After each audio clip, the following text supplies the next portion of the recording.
Welcome to another edition of Thumb Sportsline on this Tuesday on WMIC 95.3 FM or streaming online at SanilacBroadcasting.com. Now, for disclosure purposes, this show has been pre-recorded. Why? Is because I have a basketball game that's about, actually right now, our pregame show is starting right now. So we were able to whip this out earlier this afternoon. We talked about this, that there would be some Tuesday games that are must-cover games, and, well, we're doing that right now on WBGV 92.5 FM. So you can miss this show, but also listen to the podcast replay by tomorrow, hopefully. I'm Eddie. You know what you could do? You could listen to this and the Deckerville Pet game at the same time. That's kind of hard to do. You're on different stations. You could just go back and forth. You could, yeah. I mean, that's a lot of Eddie Fury, but... Yeah. And that's a lot of Mike Gallagher right there, the co-host from the Sanilac County News, sports reporter for the Sanilac County News here. The office is located in downtown Sandusky. How you doing, man? I'm doing great, buddy.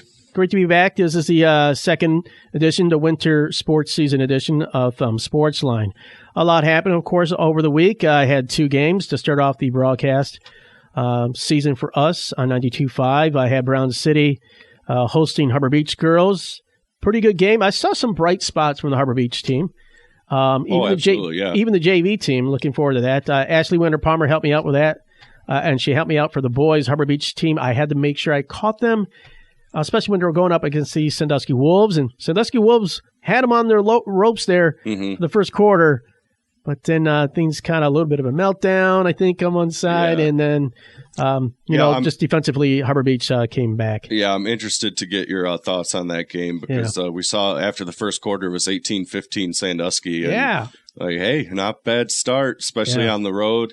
But we know what Harbor Beach is. Harbor Beach is, I think they proved last night that they are the best team in the Thumb with the win over Lakers. They have the resume to back up the fact that, at least at this point in the season, Harbor Beach is the top team in the Thumb area right now. So, if you exclude Yale, I guess Yale. That'd be a fun game too. But hey, Yale's got some big games coming up. But very soon. We'll say that the TSA area, the Thumb Sports Writers Association area.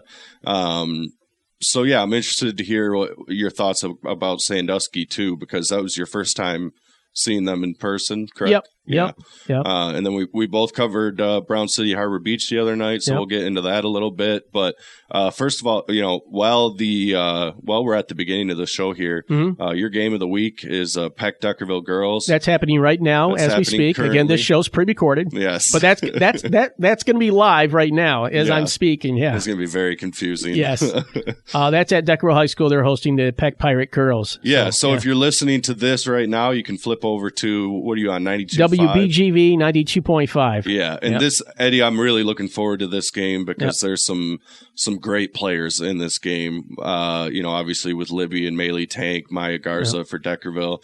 But Peck's got some players, Peck's got some players. Aletta Jones. Yeah. I talked a little bit about her last week and how she kind of does a little bit of everything for Peck. So I tallied up her season stats, Eddie. 14.8 points per game, 9 rebounds a game, 4.9 steals per game, 4.4 blocks per game, and 2.1 assists per game. So 4.5 blocks a game, Eddie. That's pretty crazy, and the Peck's going to need that tonight because they're going to be going up against Libby Tank, who is one of the best post players in the Thumb, and I'm really looking forward to it. And don't forget her youngest sister, Maylee Tank, who's really improved into this season. It's been interesting, Eddie, because I do the season scoring leaders. Thank you to the coaches for sending me stuff so we can do that. And Libby and Maylee have been neck and neck all season. Yeah. Until last night.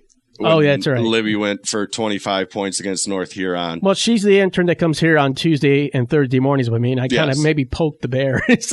Yeah, you keep telling her that Maylee's a better player. Yeah. That's going to be a great matchup. Aletta Jones and Libby Tank, but the guard play from Deckerville is going to be huge. Maya Garza. Maya Garza had 11 assists last week against Mayville, Eddie, which is pretty impressive. Really looking forward to this game. And then Peck Deckerville's at 6 because of no JV, right?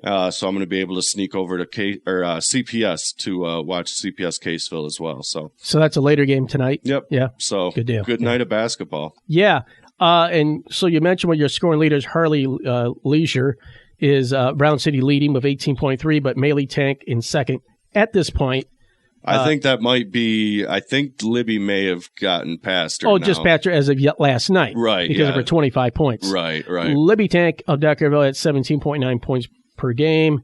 Aletta Jones, as you said, in your Sanilac County coverage area, Peck. We'll talk a little about that. But you got Croslex. Is that Natalie Holes? Nathalie. I'm sorry. Nathalie. I spell these names in the paper all the time. Sometimes I don't have a chance to say them out loud, but Caroline, it might be Natalie. I'm not sure. Nathalie. Okay. I will. I'll figure that out. Sorry. Yeah, I am planning on. I'm covering Croswell soon, so yeah, we'll figure that out. Caroline Renke, also Sandusky in your top 10. Alexandra Findlay from Marlette. Is it Mady Thorley from Round City?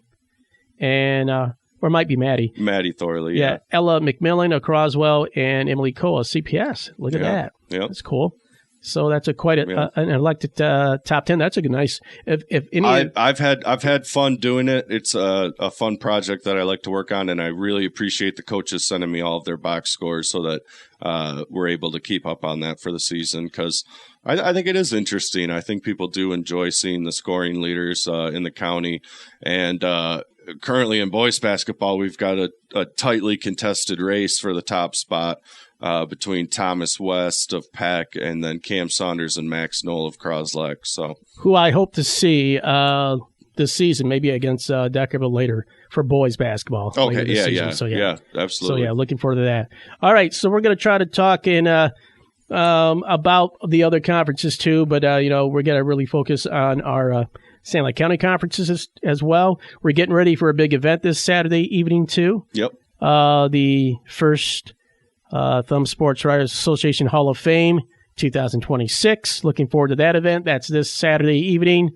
Doors open 5 p.m., right? Mm-hmm. Can people still show up or what? Yeah. What's the word on that? Yeah, so, I know. I hope people show up.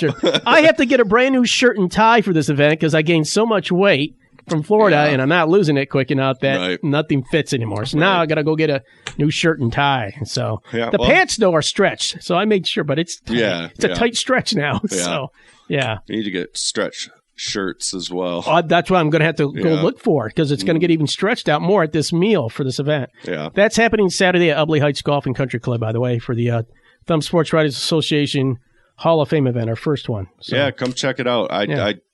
It's our first one, so don't know exactly what to expect, but I'm sure it's going to be a great night. I'm looking forward to hanging out with everybody. Yep. It's not often the TSA all gets together, so it'll be fun seeing everybody, and I'm looking forward to the speeches. Yeah. I love listening to Jim Fish talk about volleyball. The North Branch volleyball coach still. Yes. For more than 20 years now, right? Yeah. Yep. So, and kind of, I don't know if this is if we had mentioned this or if Paul had mentioned this on the show before, but Central Michigan girls basketball coach, Sue Guevara. Yeah. I probably butchered that. I'm sorry. Again, I write it and read it, but I don't say it. She will be there to induct Raina. Wow. Raina Frost. That's cool. Yeah. So Raina played under her. Right? Yes, absolutely. Yep. Yeah. Probably one of the best players in Central Michigan history, Raina Frost. Really? Yeah, absolutely. I know we would chime in and check in from time to time during our high school basketball season. We look at, what, these players are doing in college from time to time. So, yeah. And it's very hard for us to be able to catch a game. Last year we caught, Cousin Soper, which is pretty cool at SVSU. Cool. Going to SVSU, see him play. And you see him play, you're like, wow, he is good. Yeah. I mean, so much better than he was in high school. Right. That was his right. It was not even the same player. Yeah. But it would be nice if we had the time and the ability to go out to watch some college athletes that have gone on to play.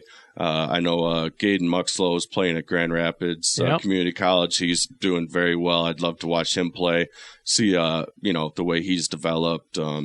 But those got off on a little bit of a tangent there. But that was a lot of fun going to see Hunter play. But Rainer Frost is one of the inductees. Yes. Jim Fish, North Branch volleyball coach. May he rest in peace. Bubba Armstrong, friend of the sport. Scott Bowlesby will be inducting him. Okay. Dave Bosick.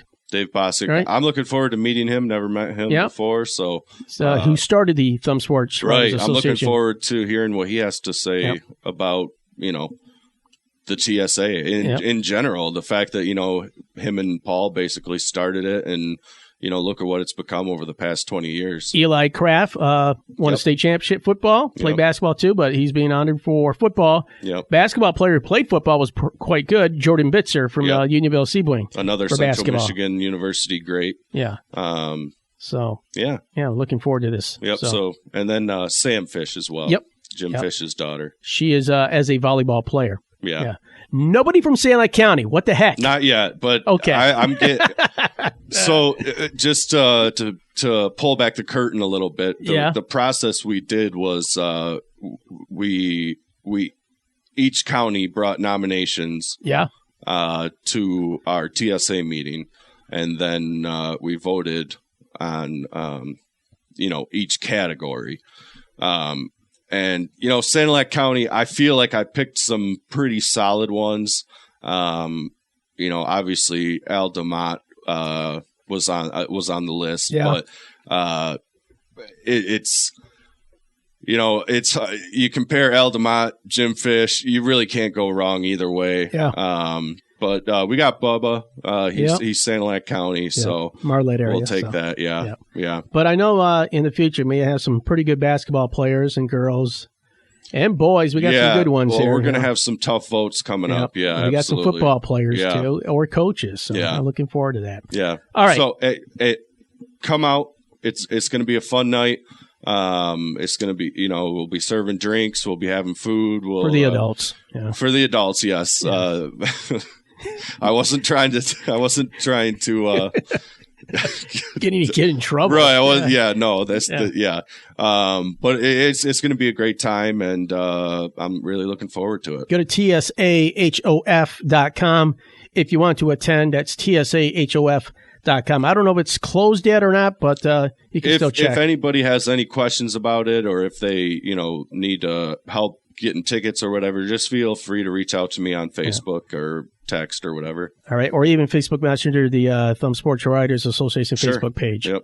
All right. We're going to take our break. And when we come back, we're going to do our little take on Thumb Area Legion. And then in the next hour, we'll talk basketball and other sports, of course. This is Thumb Sports Line pre-recorded because of right now, I am broadcasting live on 92.5 for high school girls basketball, the Peck Pirates at the Deckerville Eagles. So tune in for that if you want to. And, of course, this show will be ready for replay by tomorrow as well. Be right back here on WMIC 95.3 FM and streaming online at Sanilac Broadcasting. Since 1991, Graf Chevrolet of Sandusky has been serving the Thumb and Blue Water area. The entire Graf team works together to provide you with a perfect car shopping experience. Stop in and talk over your car or truck needs with one of the Graf sales professionals. Get information and a great deal. See the latest Chevrolet cars and trucks. And if they don't have the model you want, you can order it. But more new vehicles are arriving daily. Graf is also your headquarters for certified used vehicles. And if you ever need service, you can depend on the skilled technicians and top technology of the Graf Service Department. For a hometown car shopping experience, it's Graf Chevrolet of Sandusky, located on M46, where they treat you like family. Graf family, we're making friends. All across the Thumb and Blue Water area, there's one propane supplier that's ready to serve you. It's Kohler Propane, with locations in Brown City, Memphis, and Bad Axe. Kohler Propane, where they strive to keep your fuel bill down and provide you with the best possible service. They guarantee their propane prices for 1 full year. There's free tank inspection and free safety inspection, plus keep full and budget plans are available. If you are not a current Kohler customer, now's the time to make the switch and call Kohler's.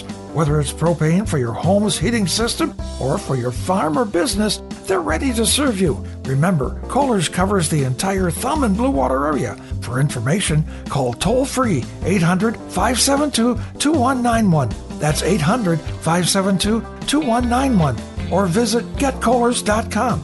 Remember, nobody gives you gas like Kohler's.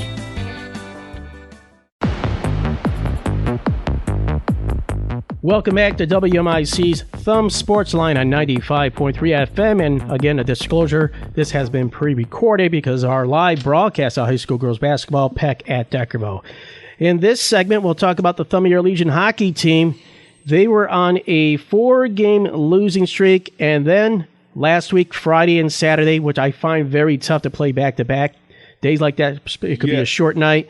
That's kind of tough to do sometimes. Especially because Friday they were on the road. Right. And then, so late night Friday night, and then kind of early Saturday. Not too early. I mean, you're playing in the afternoon, but still, that's a tough turnaround. So back-to-back wins for the Thumb Area Legion. On Friday, they beat the Gladwin Flying G's, 6-2 the final score there. Saturday, they took care of Bishop Foley United 7-3. And I think with those wins, they slide into the first place now of their of the division. Yeah, the Mid-Michigan Hockey Conference, which I know this is a big goal for the Thumb Area Legion this year to win a conference title. Right now they're in the driver's seat, and they're 2-0 against conference opponents. Eddie, with the 2 wins this past weekend, they moved to 9-5 overall. They surpassed last year's win total of 7. They were 7-18 overall last season. So just a huge turnaround. Maybe not turnaround because they were a good team last year. The record doesn't really reflect the talent that the team had last year. But to already improve your win total by 2 games with a decent chunk of the schedule still remaining is got to be a pretty good feeling. So the FNV Griffins, they're kind of tied point-wise, 18 points. They played more games. Also, games played, they played 18 so far. They're 9-8, while Thumb Air Legion is 9-5. Technically they have the edge right now for first place, or they could be tied with them, right? Point-wise? I need to get, and I'll have this by the time we do our next show. For the conference standings, I don't know if they just do complete overall record and points, or if they just go based off of your conference games. What we're looking at, the standings on the My Hockey Hub here, it goes off of all of your games, but I don't know necessarily that that's how they do how they decide the conference champion or not. But either way, they're in first place. They're in first place if you count all of the games. Yeah, and they're undefeated if you only count the conference games. Okay. So either way, they're in first place, and they picked up 2 nice wins, and more importantly, snapped that losing streak. The 4-game losing streak. Yeah. Against the Gladwin Flying G's last week on Friday, 2 goals in the first period, 3 in the second, before Gladwin Flying G's got their 2 goals in the second. Thumb Air Legion added a goal in the third to win 6-2 in that game. The goals in the first period, Blake Bowerman, and we had Benjamin Meyer scoring the goals in the first period. Second period is when Gladwin got their goal, but then 3 straight goals by Chase Telasky. All 3 goals by him in the second period. In that second period, before Gladwin got another goal in that second period for that game. And then Benjamin Meyer with another goal in the third period to seal the deal to win 6-2. The goalie, Jaden Collins, a pretty good job by him. You score 6 goals. The offense is helping you by keeping the shots on the other side of the ice and just scoring 2 goals on them. So, good job by the goalie. But for the rest of the players, good defense. So, Yeah. A lot of penalties called in this game, too, from what I see here. It's a good hockey game. Yeah. So things might have a little, contentious out there. Shots on goal, it says here, 12 by Thumb-Air Legion and 17 for Gladwin. So, again. 12 shots on goal for the Legion. That's what it says, total shots, right? So 8, and then 1. No. Yeah. It's pretty efficient. Yeah, pretty efficient there. Okay. All right. So then the game against Bishop Foley United, that was a Saturday game. Scoring-wise, 2-0. Thumb-Air Legion at the end of the first. Each team scored 2, so it was 4-2 at that point. Thumb-Air Legion tore it up in the third period with 3 goals to Bishop Foley United's 1 goal. Final score 7-3. Peyton Bowerman scoring the first goal in the first period. Jackson Anthony the second goal. Chase Telasky with the third goal in the second period. That's when Foley United scored a couple goals. Derek Townsend back-to-back. And then Blake Bowerman getting a goal in the second period. Townsend again with his third goal of the game. But then Benjamin Meyer, Coleman Bund, and Coleman Bund again to get the 2 final goals in the third period to get the win. Nathan Hewson was a goalie for Foley United. Evan Hewlett. Sounds good, yeah. Yeah, for the Thumb-Air Legion, enabling to stop those shots. The shots on goal, wow, look at this. According to this, 20 shots by Bishop Foley United, 67 for Thumb-Air Legion. I hope that stat's right. Well, it's the exact opposite direction of the game Friday night. Yeah. That didn't seem like enough shots on goal. You score 6 times on 12 shots. According to the stat here. That's crazy. Yeah. That's crazy. Well, that's a long day for the goalie there. But, that's a nice win for the Legion. Who do they have up next? You got the schedule pulled up? So, yeah, up next for the Thumb-Air Legion, they will be playing Wednesday tomorrow, hosting Tri-Valley Thunder at 7 o'clock. Okay, conference game. That's tomorrow here at the Sanilac County 4-H Fairgrounds in the Cowling J. Howe Arena. And then they'll play Saturday, so it'll get a few days there to work with. Thumb-Air Legion on the road at Downriver Unified at the Southgate Arena, rink number 1. And then they got to turn around and play on Monday, the 19th, on the road, an afternoon game because it's a holiday, right? January 19th coming up here? Yeah. Martin Luther King Jr. Day. They will play against Ann Arbor Father Gabriel Richard Irish. Wow. So, yeah. So, good luck to them. I mean, 3 games within the week there, within 7 days. So, that's going to be a true test for them there. Yeah, and then just a couple of things I want to make note about with the Legion, a couple of events coming up. On Saturday, January 24th, they will be playing their rival Tawas in the 2026 Armed Forces Cup, which is a pretty cool rivalry. All proceeds from ticket sales in the 50-50 raffle will be donated to the Sanilac County Veteran Affairs. All current and former military members get free admission and special recognition. So, Eddie, if you want to go and get some special recognition, that's your opportunity to maybe go catch a game. And then the following day, the Support of Open Skate Sunday. This is a 3rd year they've been doing that. It's a free event for families of children with special needs. Basically, the Legion players share the ice with the kids with special needs and help them skate. And Eddie, I went last year. It was fantastic. It was such a cool event. So 2 really cool things that the program's doing in that weekend. So support that. Support the Thumb-Air Legion, and they're doing their community service there, and of course, good hockey on Saturday, along with more community service to our veterans out there. Yeah, so support and that. The supportive open skate is 10 a.m. Sunday, January 25th. This event is for children with a physical and or mental disability. The environment will be sensory-friendly, accommodating, and supportive. All right, there we go. Thumb-Air Legion, good luck for the next 3 games here. Going to have some tough ones in that tough schedule. Yeah.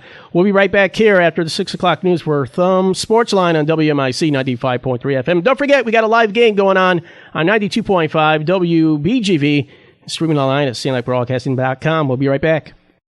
Tri-County Equipment, we got it all. Farmers, right now, you're not in the field. It's the perfect time to take advantage of Tri-County Equipment's off-season service and inspection program. This program includes inspections for square and round balers, combines, utility tractors, row crop tractors, and four-wheel drive tractors. The John Deere specialists at Tri-County Equipment will come right to your farm and do on-site inspections. Call or stop in at your nearest Tri-County Equipment location for complete information. Tri-County Equipment, your locally owned John Deere dealer, with 11 locations serving Michigan farmers in Sandusky, Marlette, Bad Axe, Carroll, Burton, Lapeer, Fenton, Reese, Saginaw, Birch Run, and Auburn Hills. Visit them on the website at tricountyequipment.net and like them on Facebook. Tri-County Equipment, we got it all. Are you an enthusiastic sports fan? Want to have fun and get in on the action? Heck, yes. That'd be awesome. Have great attention to detail? Want to stay active? Definitely. Want to give back to the student athletes in your community? Obviously, yes. Then you'd make an excellent high school sports official. We need more officials in Michigan, because with no high school officials, there are no high school sports. Sign up today at highschoolofficials.com.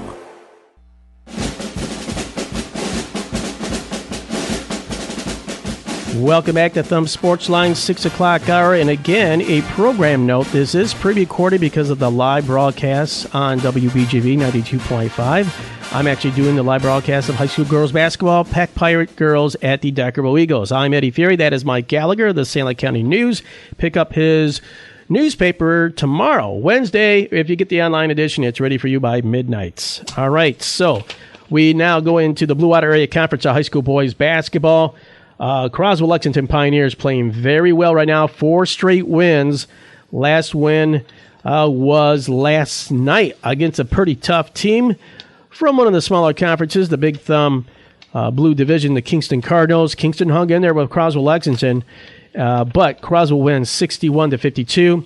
Also, another big league win for Croswell Lexington last week. They beat the Almont Raiders 44-35. They also beat another nemesis in the BWAC, and I mean that in a good way. They beat Emily City a couple weeks ago, 64-51. So right now in the standings, still undefeated as of last night after Yale beat Marysville. They are 12-0 overall.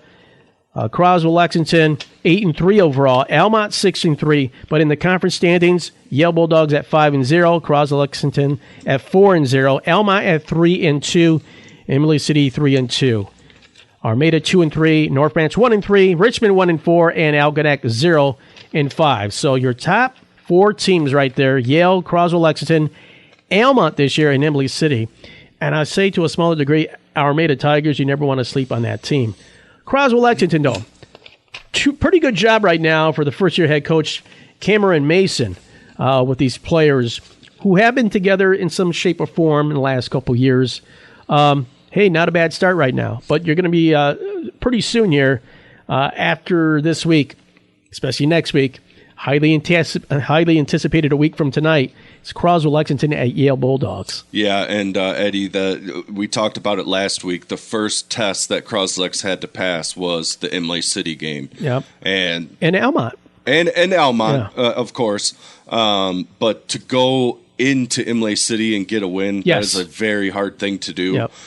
Imlay City is a great program, obviously. Head coach Don Gothier. Yes, and they play great at home. And it was such a gutty win for Croslex. And when you look at how Croslex won the game, it kind of reminds you of those Lance Campbell teams where they have the ability to go on a run and really just take over a game. And that's exactly what they did going into the fourth quarter. Eddie, Imlay City was up by 6 points. It was 49-43. Croslex finishes the game on a 21-4 run in the fourth quarter to finish off Imlay City. Just a fantastic performance from Croslex on the road. You're down 6. You could have, called it a game. Not only do you come back and you end up winning big. You win by double digits in a game where you were down by 6 going into the fourth quarter. In that fourth quarter, Shane Slanik hit a pair of 3-pointers, and he finished with 8 points. In the quarter, Corbin Allen had 7 points in the fourth quarter. And, you talk about Croslex. Obviously, it's Cam Saunders and Max Knoll. Those two are fantastic players, fantastic scorers. What I like about them the most, obviously, is that they play defense as well. They're not just scorers. But when you have Shane Slanik and Corbin Allen helping, taking big shots in the fourth quarter and making, big plays in the fourth quarter, that makes Croslex a dangerous team. Because obviously you know what you're going to get from Cam Saunders and Max Knoll. Teams are obviously going to be focusing on trying to stop those two. And when you can have players step up like that, that's just a huge thing for Croslex. And just a great win. The Almont win, not as pretty on the scoreboard as the Imlay City win, but Eddie, in the BWAC, if you get a win, you get a win. That's all that matters. I did have the opportunity to watch them play Kingston last night. Yeah.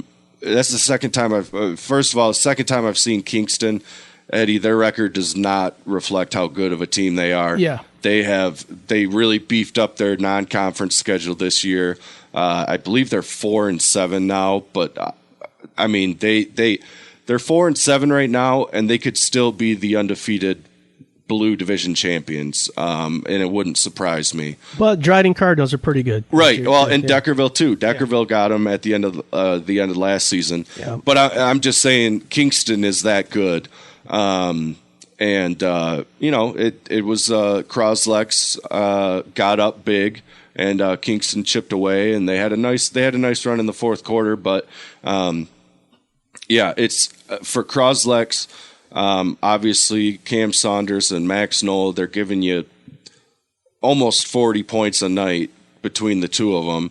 And when you can have a kid like Shane Slanik or Corbin Allen or Alex Levitt or someone else step up, that's going to be huge for the team going forward. So you can't look past a team like North Branch. That's who they have tonight. Well, especially on a back-to-back. Yes. You had to play Kingston tough for 4 quarters, and now you're going on the road to North Branch. So, and then you're going to have a day off, but then you'll have Armada coming up, and these are road games too. Before the big anticipated matchup a week from tonight at the Yale Bulldogs, who are still undefeated. Yale Bulldogs got a big win over Marysville last night, 67-46. The top player, we've been talking about him for the last couple years, Jackson Kohler, son of head coach Garnett Kohler of the Yale Bulldogs. He had 24 points last night. Not bad. Over the Marysville team. So, and then they beat Armada on January 8th last week. Jackson Kohler, 17 points. Joshua Iles, 11. Landon Kohler, 10 points. And Braden Bullard with 10 points. I like how they're spreading it out there against. Did you say Landon Kohler? Yes. Okay. There's another Kohler on the team? Well, there is a couple sons. Okay. Yes, I didn't realize there was another one on the team this year, though. So, okay. That was on January 8th. That's just perfect. Yeah. January That's just 8th. great for everybody else in the BWAC. So I mentioned the Armada and then Yale over North Branch. 65-45. Those are the two teams that, Croswell has up next. Yeah. Jackson Kohler had 18 points in that game, and John Chamberlain with 10 points with the win over North Branch on January 6th for the Yale Bulldogs, who are currently sitting in first place. Yale Bulldogs schedule coming up on Friday. That's their only game of the week, I believe. They'll host Algonac. Algonac kind of on the bottom there. Yeah. But then 4 days later, they got Croswell Lexington. Next week on a Tuesday, they'll have Richmond as well. So we'll be pre-recording next week as well because we got to go to that Croslex game. I think, you're saying I have to broadcast that game. So I think you might have to. I'm going to have to, yeah. I mean, I got my list set up for January trying to pick out which games. So, yeah. So, the BWAC, I think it can come down to the wire because you look it down at the Yale schedule and Croswell's schedule. Their last game of the regular season comes down to Croswell, Lexington, and Yale. You have Emily City on the 13th. That game is on the 20th of February for Croswell, Lexington, and Yale. You have Emily City on the 13th. and you have Almont on the 30th. Remember last season where Yale was in the driver's seat, and then all of a sudden, just boom, boom, boom, the losses came in. Right. Teams are getting better at the end of the season when it comes to these type of BWAC teams. Absolutely. And even though Imlay City lost to Yale and Croslex the first time around, that doesn't mean that Imlay City doesn't have the ability to come back and win the second time around. Now, for Croslex, it does help that they already beat Imlay City on the road. But, Imlay City, they played well against Yale. They got out to an early lead before Yale went on a huge run. Obviously, they had Croslex. They almost had Croslex. They were up 6 going into the fourth quarter. So Imlay City's still not a team you can count out just yet. Yep. But yeah, Croslex has been handling its business, and Yale doing Yale things. So for the Almont Raiders, they have Lapeer tonight. That's a non-league game. That's a big game. But then they'll have Imlay City. So that's a big anticipated BWAC League matchup with Almont and Imlay City on Friday the 16th. This Friday. So that's something that Yale's going to keep an eye on themselves. Yep. All right, that's the Blue Water Area Conference. Good luck to all teams. I think it's going to be a crazy finish, I think. I mean, yeah. Yeah, but the Yale Bulldogs are playing good right now. Yeah. They had a share of it, but they had it outright. So I think when they play, it's going to be great guard play, obviously, with Jackson Kohler, Cam Saunders, Max Knoll, 3 extremely talented players, and I'm hoping for a high-scoring, high-flying, tons of three-pointers, of just a classic battle between those two teams. But you got to get to it first. You can't overlook anybody. And, again, for Croslex, it starts tonight. You got to get past North Branch. So looking forward to could be our game of the week next week. You're saying it has to be? Well, I don't know what else is on the schedule for next Tuesday, but, I can't imagine there's anything better than that. But, we'll have to look into it. All right, we'll be right back here on WMIC 95.3 FM. More high school boys basketball, looking at the conferences when we come back. Liberty Lanes and Sandusky salutes the area athletes for their accomplishments and academic achievements. On your way to or from the game, come on into Liberty Lanes for a pizza or one of the many tasty entrees on the menu. Enjoy their Friday fish specials and come back for the Sunday brunch. Liberty Lanes also has banquet facilities available. For information or to place an order to go, call 810-648-9860. That's 810-648-9860. Liberty Lanes, your family dining and bowling center in West Park, Sandusky. Serving you for more than 40 years. You can find Liberty Lanes on Facebook. The King of Cars. This is Denny King, the King of Cars, with More Motors of Caro. Why choose More Motors of Caro? Because you get more for your money with More Motors of Caro. More Motors in Caro. You get award-winning service before, during, and after the sale. You get fair trade offers. You get transparency. And most importantly, trust. Denny King, the King of Cars. At More Motors of Caro, we take pride in building relationships that last a lifetime. It's customer service that makes the difference. Why would you settle for anywhere else when you can have the best? More Motors in Caro. Choose More Motors of Caro and get more for your money. This is Denny King, the King of Cars. Denny King. With a selection of Ford, Chrysler, Dodge, Jeep, and Ram, you owe it to yourself to come see why your friends and neighbors have been driving to Caro for over 60 years. Located on the west side of Caro on M81, come say hi to Denny King, the King of Cars.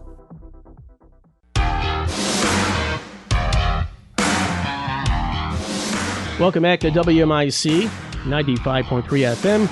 This is Thumb Sportsline, and again, this show has been pre-recorded because of my live coverage of the high school girls basketball game. Peck Pirates at the Deckerville Eagle Girls on 92.5 FM WBGV. And, of course, this show will be in podcast replay form by tomorrow. All right, we get back to more high school boys basketball. Checking in with the Big Thumb Blue Division Conference in boys basketball. Right now, you talked about the Kingston Cardinals, so we kind of ushered them. They played against a pretty tough opponent last night, the Croswell-Lexington Pioneers. They lose that one, but they hung in that game against Croswell-Lexington. Like you said, 4-7 overall. Kingston right now 2-0 in league play.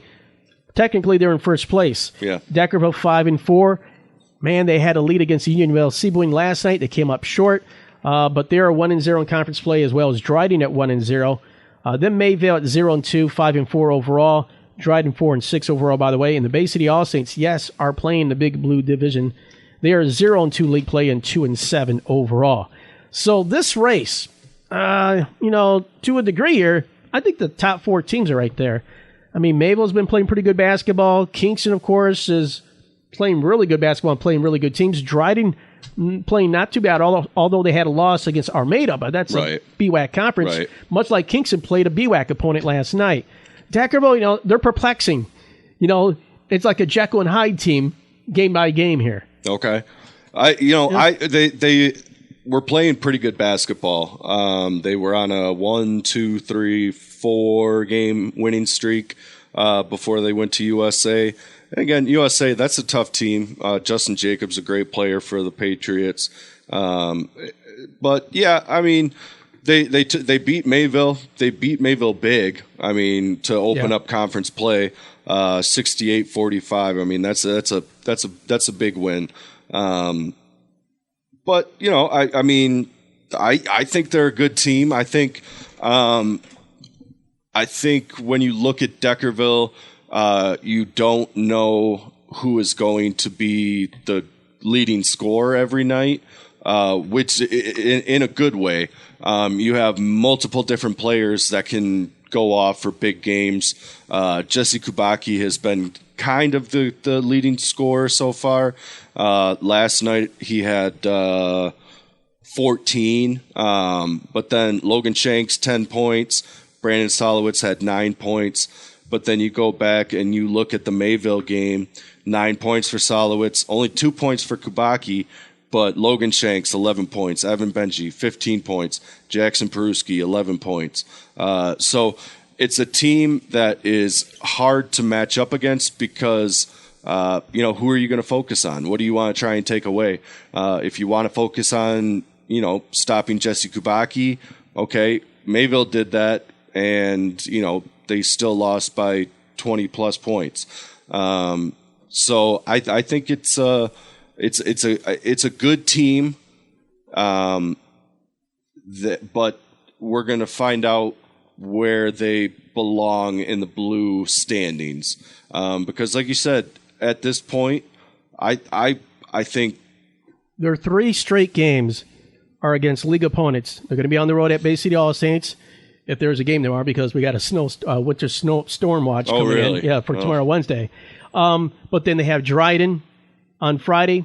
Then next week they got Kingston and they got Peck again. Now that's a non-league game, but that's a measuring stick game for Deckerville. Yeah, to find out where they're at, because their first time they played Peck was a 46-24 loss. Yeah.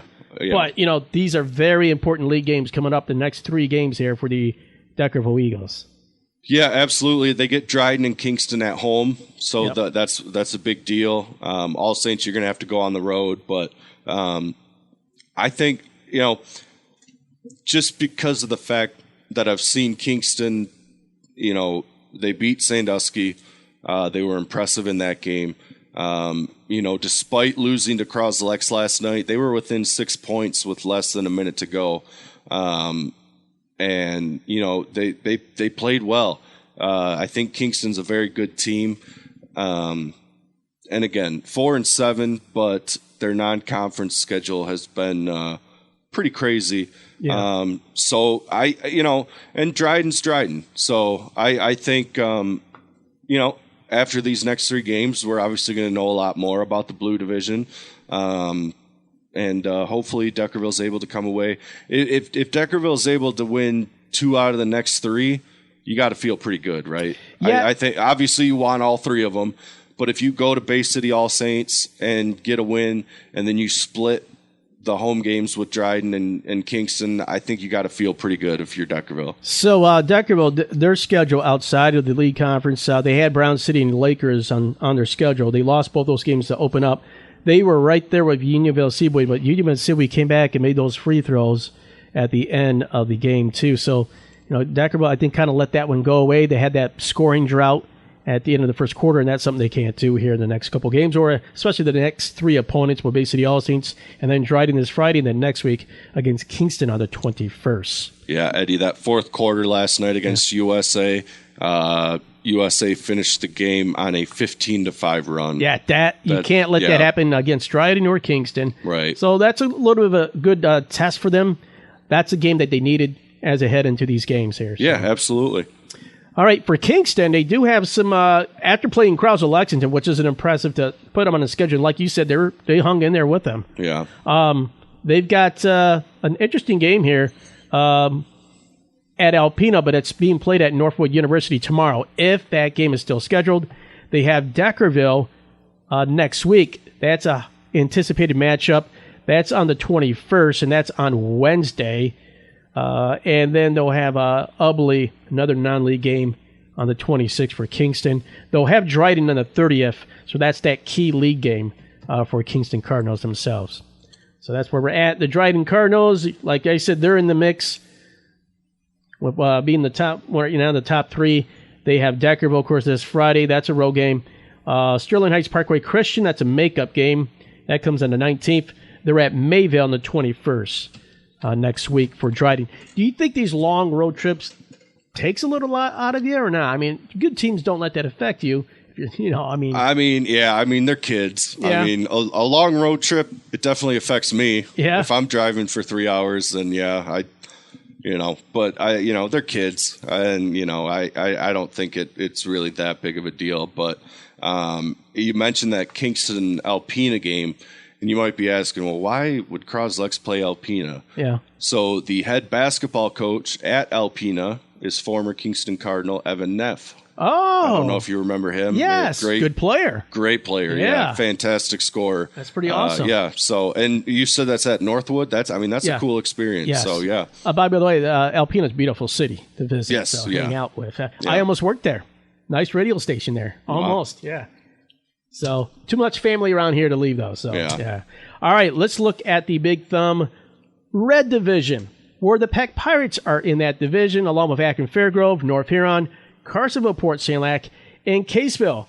Peck Pirates, I feel, are the strongest team in this mix, but I've seen Carsonville, Port Sanilac play pretty tough. They played Deckerville pretty tough.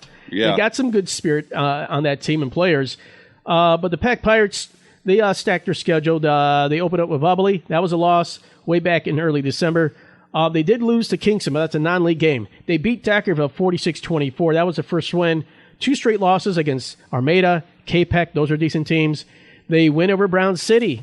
They win over Saginaw Arts and Sciences over the holiday break, and won over Marlette in overtime, 2 overtimes. Now, they come back. They lose to Sandusky in the new year on the January 2nd, 41-52. They hung in there. And last week, they beat Caseville on the road, 64-32. They've got Akron Fairgrove tomorrow, if that game's played, and they'll have North Huron this week on Friday. Next week, they're at Carsonville, Port Sanilac, and there's another good matchup, I think. Kind of curious of where CPS stands up against a good Peck Pirate team. Jeremy Abrego, like I said, he can pull talent out of a turtle and make a 3-point shot for that turtle, Okay. I was going to say, I don't think I've heard that expression before, but it works. Yeah. Yes, why not? He probably could pull talent out of a turtle. Yeah. So I think that's a bad analogy, but I think I'm just trying to. It works. Yeah. I'm trying to tell you. Yeah. What this guy can do with any player on the team, but the player's willing to buy in. Yeah. Peck Pirates is always a scary team to play against. Right, and that turtle would make its free throws late in the game. Yes. That turtle would be shooting at least 75% from the free throw line. But, you talk about the schedule that Peck put together, and, you get out of it with, I believe they were 4-4 or 4-5 or whatever they were. Those games... they're 5-5 right now. They're 5-5 now. So they were 4-5 before they played Caseville. Yep. But you take on all of these tough teams, and now you get into Red Division play, and things seem a lot easier.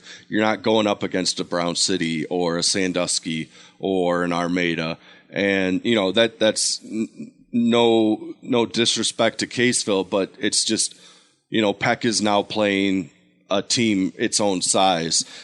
In that game. It was only a 1-point game after the first quarter, 11-10. Second quarter, Peck goes on a 17-8 run. They outscore Caseville 20-10 in the third quarter, and then they close out the game with a 16-5 run in the fourth quarter. Eddie, we've talked about them a lot on this show. Now that they're in Red Division play, we're going to keep talking about them, probably even more. Yeah. Thomas West, 26 points. Just a fantastic game. 26 points, 10 rebounds, 4 steals, 3 assists. Very efficient shooting the ball. He was 1 for 1 from 3, 3 for 4 from the free throw line, and 10 of 20 from the field, shooting at 50%.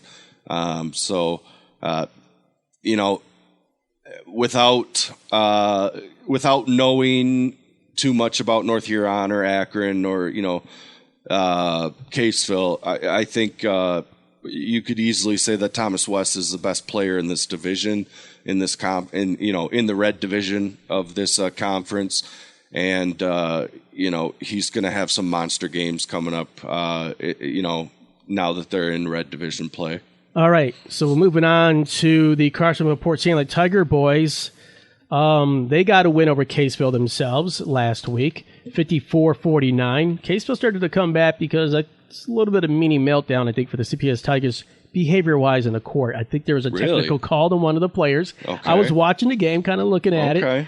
And another game that escaped from CPS was against North Huron. They lose 48-45, much like North Huron got away with a win in the holiday break on the North Huron pre-Christmas tournament, 33-38. Don't know if CPS had all their players for that game or not.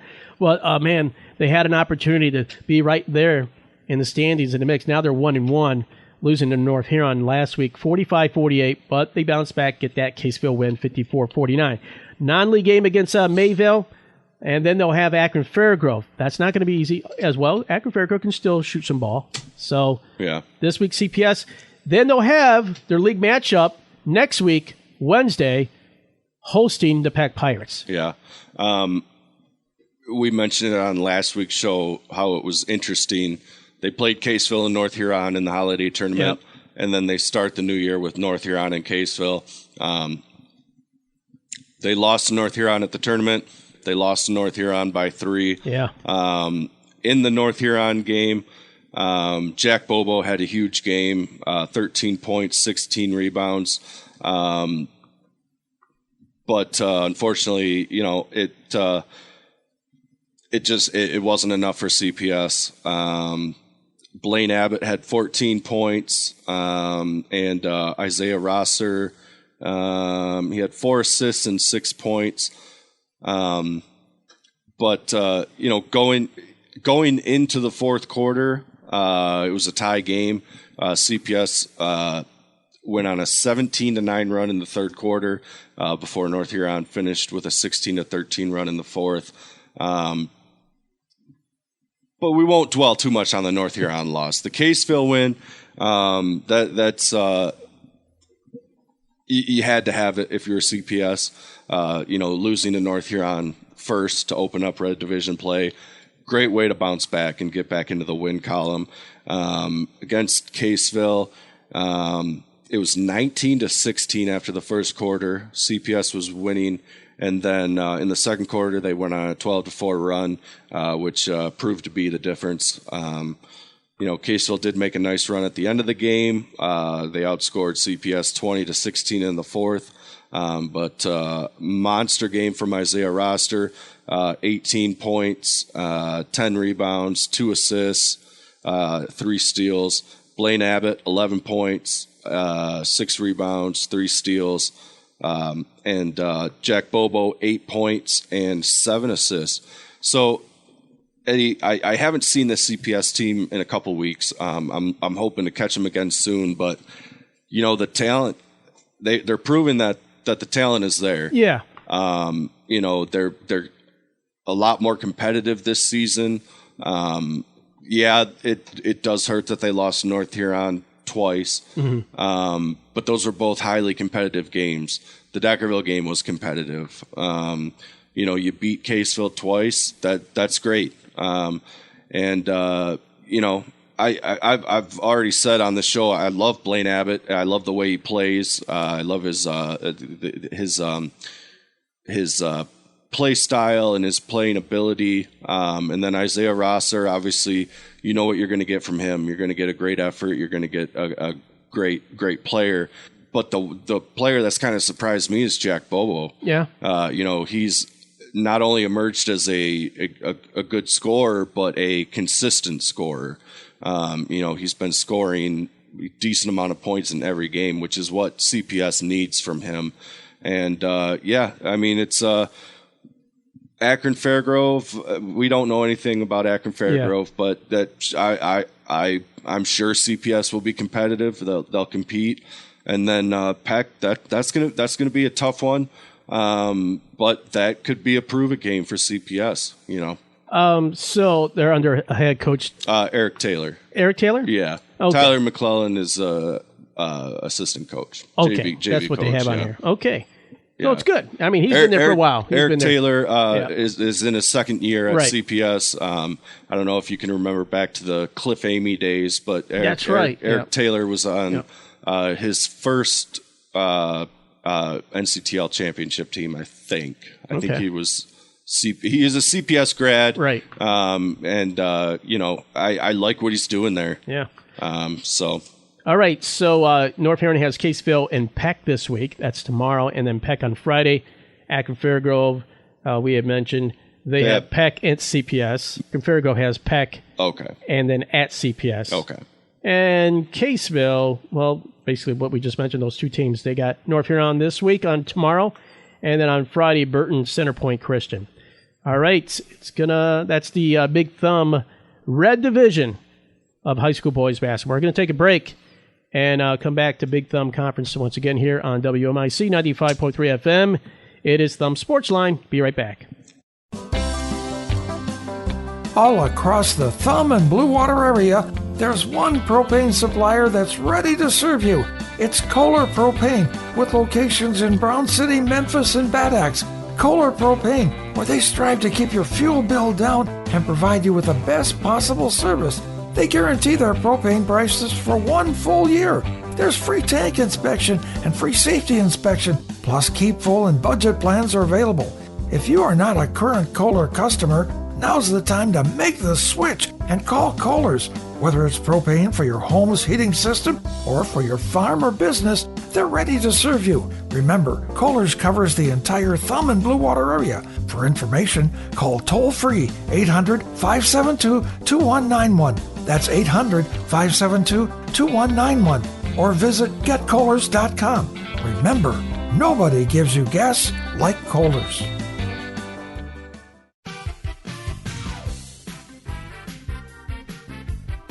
Since 1991, Graf Chevrolet of Sandusky has been serving the Thumb and Blue Water area. The entire Graf team works together to provide you with a perfect car shopping experience. Stop in and talk over your car or truck needs with one of the Graf sales professionals. Get information and a great deal. See the latest Chevrolet cars and trucks, and if they don't have the model you want, you can order it. But more new vehicles are arriving daily. Graf is also your headquarters for certified used vehicles. And if you ever need service, you can depend on the skilled technicians and top technology of the Graf Service Department. For a hometown car shopping experience, it's Graf Chevrolet of Sandusky, located on M46, where they treat you like family. Graf family, we're making friends.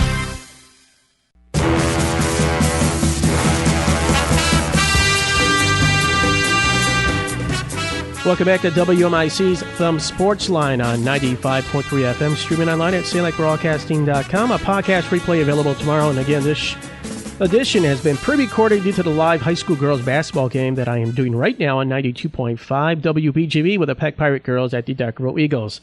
All right, let's look into the Big Thumb Conference. We got our white and black divisions. In the Big Thumb White Conference division, we have Elkton Pigeon Bayport Lakers 72 overall. They are 3-0 in league play. Reese Rockets at 3-0 in league play. Carroll 2-1 because they lost to the Lakers last week. Cass City at 2-1. Millington at 1-2. USA, that's Unionville Sebring at 1-2. 0-3 is Vassar, and Bad Axe at 0-3 in league play. Now overall, Lakers 72. They suffered their second loss, but to one of the top teams in the Big Thumb Black division. That was the Harbor Beach Pirates. And Reese Rockets at 6-2 overall. Carroll Tigers 7-2. Cass City 4-4. Millington in 3-3. But I would say right now, Lakers that took on Carroll already. I still think it's going to be a slobber knocker to the finish for the White Division. Oh, absolutely. Because it was a close loss for Carroll last week. It was an overtime last-second shot for the Lakers, a buzzer beater. Yeah, Caden Caribou, yeah. Heading into that game, I really thought that Carroll was the, outside of Harbor Beach, the top team in the Thumb. Yeah. They had been putting together a really nice season, and they still are one of the top teams in the Thumb. But yeah, great win by Lakers. They had a great performance against Harbor Beach last night. Just as a well. 45-42 loss. On the road in Harbor Beach, yeah. I think it comes down to Carroll and Lakers. But there's also, talented teams top to bottom in the White, and you never really know when an upset could happen. Yeah, they're going to have to bring it against the Reese Rockets tomorrow, Wednesday, if this game's played. That's at Reese for the Lakers, and then they'll have Bad Axe on the road on Friday. Next week, they got Unionville Seaboyne and Vassar. They got the showdown against Cass City on the 28th, and the rematch, this time at Carroll on January 30th for the Lakers. For Carroll, they've got Unionville Seaboyne tomorrow, Wednesday, and then Cass City on the 16th. Next week at Reese and Millington. So, and I do like the fact that we're going to see Carroll against Harbor Beach this season, too. Awesome. That's on the schedule for Fantastic. Harbor Beach. They will have Lakers again, like I said, on the 30th. So, again, I think it's going to be a tight finish at the end. Now, moving on to our immediate coverage area, the Big Thumb Conference Black Division. Harbor Beach Pirates 7-1. Their lone loss was to Freeland. Yeah. Non-league game, big team there, and they hung in there with Freeland. Harbor Beach in league play 3-0. Ubly's at 2-0. Sandusky 1-1. Brown City 1-1. K-Pac 0-1. Marlette in league play 0-1, and 0-3 is Memphis. Overall record: Harbor Beach Pirates 7-1. Ubly 6-2. Sandusky 6-4. Brown City 5-4. K-Pac at 3-6. Marlette 1-7. 1-5, and 1-7 is Memphis. Obviously, looking at this, last week got to see the Sandusky Wolves at the Harbor Beach Pirates. And for a while there, Sandusky was hanging in there. And in fact, they had a pretty nice gap in the lead there against the Harbor Beach Pirates. They were kind of shutting them down. Sandusky making some good plays. But then right after that first quarter, there was a technical after a three-point shot on an individual. He later on got a second technical later in the game. I think Harbor Beach just suddenly settled down after that first quarter. Head coach Ron Rubel, probably, 20, 30 years plus, probably coaching at this level. But he's got a good, solid core. This core has been together for the last couple years, and they did what Harbor Beach does. They settled down. Yeah. They started to chip away, started playing better defense, made their free throw shots. Yep. I was really impressed by the play of Andrew Caban. Benson Harper blew up in the second half especially, but then other players came in to contribute. Yeah. Matt Gallagher was a key player in the post there for Harbor Beach. Sandusky, a good mix of players. They all can shoot, but, there's a little bit of a smaller team. They do have a couple bigs here and there. It just didn't come together. It kind of collapsed there after that first quarter. They could only score 2 points in in the second quarter, and I do believe in the third quarter too. Yeah, so Eddie, I'm going to let you take the wheel on this one because I've already talked about Sandusky quite a bit on this show, and I kind of want to get your thoughts on Sandusky. But just for context, Sandusky was up 18-15 after the first quarter. In the second quarter and third quarter, Harbor Beach outscored Sandusky 30-4. Yeah. And that's it. That's your ball game. Sandusky outscored them 9-7 in the fourth. They outscored them in the first, but obviously you can't have a stretch like that and expect to win games. But Harbor Beach is the team that has that ability to do that to other teams. And when you get in a rut like that, like Sandusky was, it's hard to get out of it. When Sandusky was playing well in the first quarter, what did you see? Like, what was Sandusky doing so well in the first quarter that they didn't really do in the following two? They really weren't relying on the outside 3-point shots. They were driving into the inside. Yeah, they're passing the ball well to different players. I was impressed by Carter Shell on the boards. Yeah. He's got that. He's I he's like an him. an odd looking guy, but he's cool. He played well out there. He's just has that look like this guy ain't a player. Right. The kid's a player. Yeah. I like the headband too. But anyways, but he played well against Harbor Beach throughout the whole game. So. Well, and Sandusky needs him, because on the boards. They need him on the boards. And he was playing Mike Gallagher's big guy. Yeah. Still outsizing him, but Carter Shell didn't let that bother him. Right. He played tough against him. Right. Yeah. Yeah. So, I like Carter Shell. I like what I've seen from him so far. Champeau's been playing well. But yeah, that's a tough one. And it was the only game of the week for Sandusky last week. Yeah. So, well rested, but this one is at least a little bit of a bad taste. You got some parents from the stands that doesn't help, yelling from the stands, on every single call that for Sandusky player out there. I want to give credit to Gavin Phillips. He played a lot of minutes in this game, along with Brandon Champeau, 27 plus minutes. Yeah. Gavin Phillips, 21 minutes in this game. Carter Shell, 15 minutes as well. So I think every player got almost pretty much playing time out there. Coach Danny Hale, first season, this is a disappointing loss. You had that lead in the first quarter, but it kind of fell apart in the second half. And I think, Harbor Beach is that team that does frustrate a lot of teams. And this one, I think, got to him. A 30-4 run, that would frustrate me.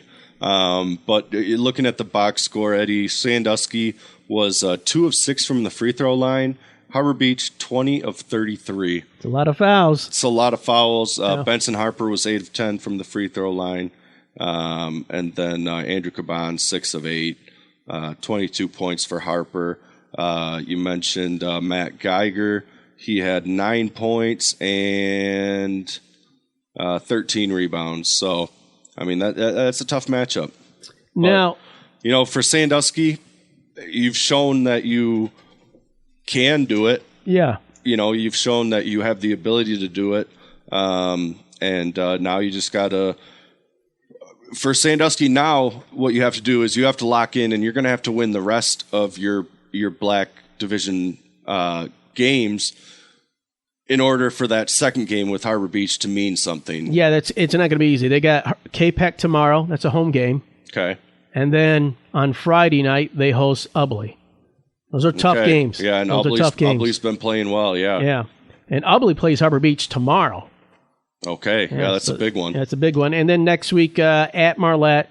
And then the rival game next week for Sandusky against Brown City. That's a home game for Sandusky and Memphis as well.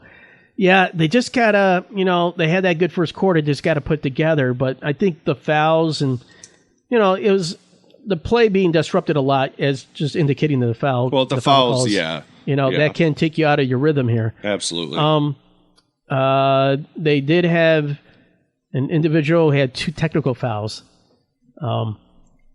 So that didn't help when he comes out, but he was having problems. I think because Harbor Beach focused on him because sometimes he was getting double teamed. So right, Jack Betts was getting double teamed. So. Right. Well, so they really need him, but it's a frustrating game. I mean, I understand. Obviously you don't want to get technical fouls. Obviously, it's a bad thing to get a technical foul, but a 30-4 run, things really aren't going your way. The other team's getting to the free throw line a bunch. Your team, maybe you're feeling that you're not getting the calls, and Harbor Beach is getting the calls. But 2 technicals, that's pretty tough. So Harbor Beach has Ubley and Marquette on Friday afternoon, 1:00. By the way, next week they'll have K-Pac and Memphis and Carroll. Those are road games. Brown City, a curious team here. I will be able to see them this coming Friday at Marlette. Brown City is at Marlette this Friday. That's your game of the week. They'll have Ubley next week and Sandusky, and then K-Pac and Harbor Beach. So this is the gauntlet for Brown City here. Yeah, and Brown City picked up a nice win last night before they're really getting into the nitty-gritty of conference play. First of all, last week they got beat up pretty badly by Harbor Beach. You talk about Sandusky, having a hard time with them. Brown City also, But last night they won 61-20 over Landmark Academy. So, yeah, and let me tell you and something, Memphis Eddie. Last week. So they beat Landmark Academy. Garrett Simpson had 27 points. He made 9 3-pointers, Eddie. He made 3 in the first quarter and 5 in the second quarter, and he made 1 more in the third. He's a great shooter, Eddie. Yep. You're going to have a lot of fun watching him on Friday for your game of the week. It just depends on if he's going to be able to get open looks, because teams know who he is now, and they know his ability. Tristan Pennington and Marlette, they know. They know that he's going to be, that he has the ability to shoot the 3 and make it. So they're going to, focus their defensive efforts on him. But Brown City has also done a good job to get him open looks. The thing that impresses me the most about him this season is, last season he was a good scorer. He was a good shooter. This season, he's been more consistent. He's been doing it night in and night out, getting into double figures, which Brown City needs this year. Currently, entering before last night's game, he was averaging 14.5 points per game. Obviously, that's going to go up a little bit when you scored 27 points. But also Lawson Cooper, 11 points. That's good to see because, again, we know that he's kind of been dealing with injuries throughout the fall season and into the basketball season. I think Brown City, where they're at right now, they have to feel pretty good. Now you're going to get into the black division play. And, I don't know what to expect Friday night against Marlette. I think it should be a good game.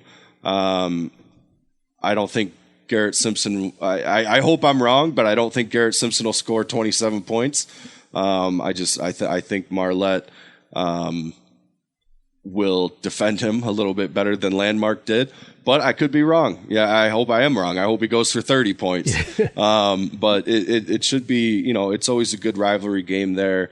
That's a great choice for game of the week. Brown City's 5-4 overall. Now Marlette, their problem is 1-5. They have Memphis tomorrow. That game is played on Wednesday.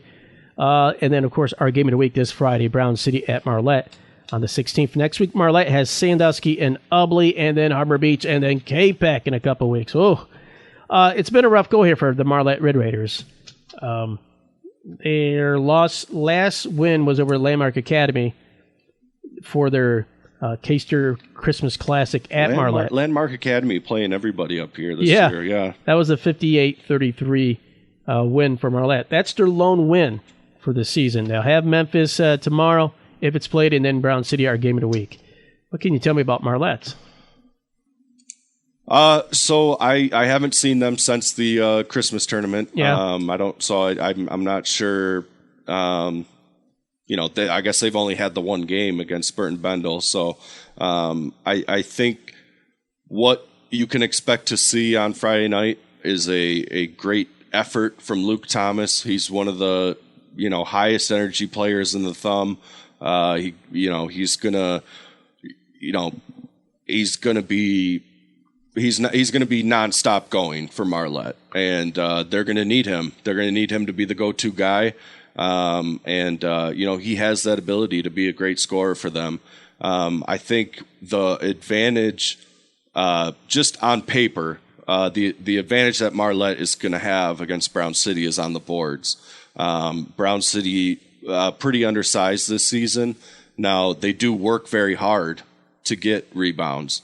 Because as you know, Eddie, rebounding, a lot of it is about effort. It's not about size. But on paper, Marlette should have the advantage there, which if they can turn that into second chance points, that could be huge for Marlette, because you're going to have to be able to score to keep up with Brown City. Luke Thomas, great rebounder. Logan Smith, I think the key player to watch out for is going to be Logan Smith and what he's going to be able to do against Brown City. Who is Brown City going to put on him defensively? Because he's a great forward center. Again, on paper, there's not really a guy with the size to match up with him for Brown City.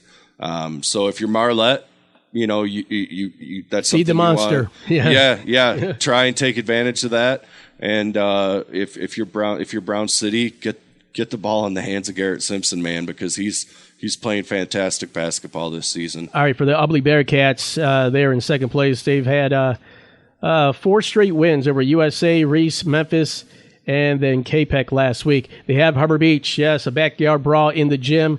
That is at Harbor Beach. That's tomorrow if it's played, and then Ubly at Sandusky this coming Friday. And then they'll play on Saturday afternoon against Lake Leelanau St. Mary, 12:30 noon for the Ubly Bearcats. Next week they're at Brown City, and they'll have Marlette as well. KPEC is hanging around, always a scary team to play against. They're playing some pretty good basketball, despite their loss to Ubly. Was a close loss for KPEC last week, 49-53. The week before, they got Armada 52-50. They'll have Sandusky tomorrow and Harbor Beach next week, and Memphis for the KPEC Chiefs. Memphis themselves, it's been a tough go for the Memphis Yellow Jackets. This week, they will have Marlette tomorrow and KPEC next week, and then Harbor Beach. So there you go. Similar to the KPAC football team in the fall, Eddie, they always sent us stats, and we always enjoyed talking about them on the show. Corey Tanton always sends us results from Memphis, so I feel like we should show them a little bit of love just because of they have a player that people need to know about, and his name is Talon Yos. Every single time we get a score report from Memphis, they lose, but this kid is putting up big numbers. He had 25 against Algonac last night. He had 22 against Brown City. On the season, he's averaging just over 25 points per game, which is a huge number for high school basketball. So we'll be following along with Memphis there, and should be interesting to see what he could do. All right, that's boys basketball. We still got girls basketball? Yeah. Okay, we're in overtime here into the 7 o'clock hour. We'll be back with high school girls basketball on Sportsline and WMIC 95.3 FM. Hi, Todd Bowers here with More Motors of Carroll. Our selection of Ford, Chrysler, Dodge, Jeep, and Ram is the best it's ever been. When you shop More Motors of Carroll for your next vehicle purchase, you get to experience car buying the way it should be. Fair, open, and honest. It's simple, yet so many other dealers, especially city dealers, can't follow through like we do. Come see me, Todd Bowers, at More Motors of Carroll, locally owned since 1965. Come see why your friends and neighbors are driving the Carroll. Hello, radio listeners. This is Mike from More Motors. Here at More, unlike city dealers, we will not charge you a prep fee. What we care about here at More is giving you a great buying experience, and helping you pick the right vehicle is a big part of that. Here at Moore's, we constantly get vehicles in that aren't here long enough to advertise. So please call us and tell us exactly what you're looking for in case it's not in stock. Our staff is ready to take care of you before, during, and most importantly, after the sale. Liberty Lanes and Sandusky salutes the area athletes for their accomplishments and academic achievements. On your way to or from the game, come on into Liberty Lanes for a pizza or one of the many tasty entrees on the menu. Enjoy the Friday fish specials and come back for the Sunday brunch. Liberty Lanes also has banquet facilities available. For information or to place an order to go, call 810-648-9860. That's 810-648-9860. Liberty Lanes, your family dining and bowling center in West Park, Sandusky, serving you for more than 40 years. You can find Liberty Lanes on Facebook.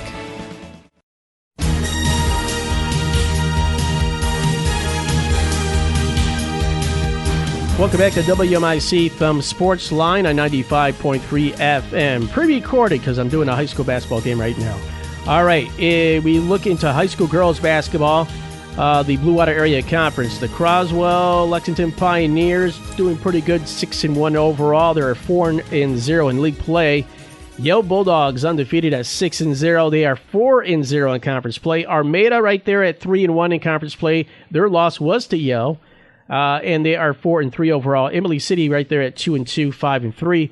North France 3-5, 2-2 in league play. Richmond 1-3, 3-4 overall. Algonac 0-4 as is Almont. Overall, Algonac at 2-5 and 1-6. So pretty much you have probably four horses running in this race. The top teams, Yale and Croswell Lexington, and Armada to a degree.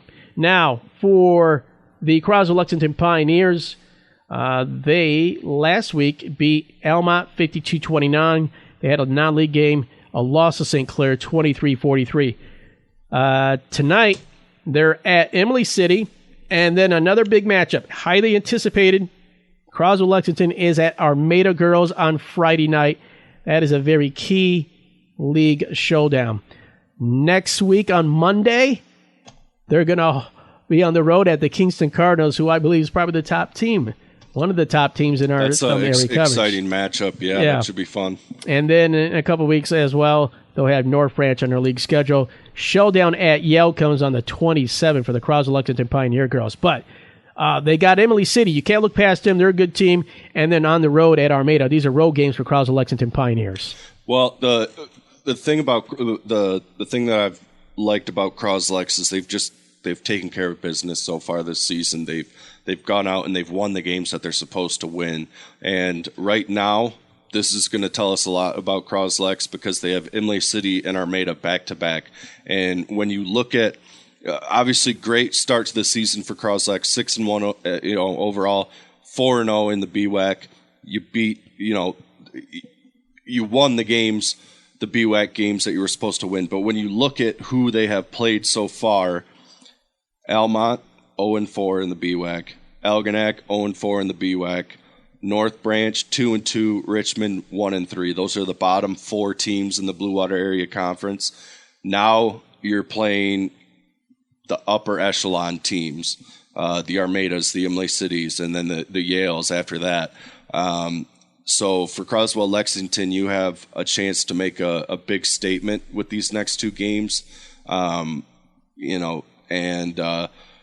to show if you're real or not, which I think they are, Eddie. Having seen them play, I think Coach Bricker has them playing well, has them playing great defense, and Ella McMillan is a mismatch for a lot of teams, and she's going to have to continue to play well in the upcoming BWAC games.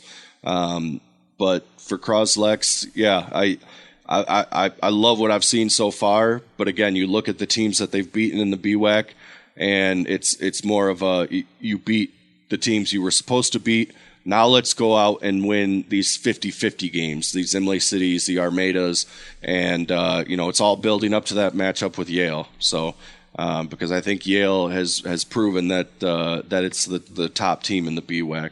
With Emily City taking on Croswell Lexington, that's a home game for Emily City tonight.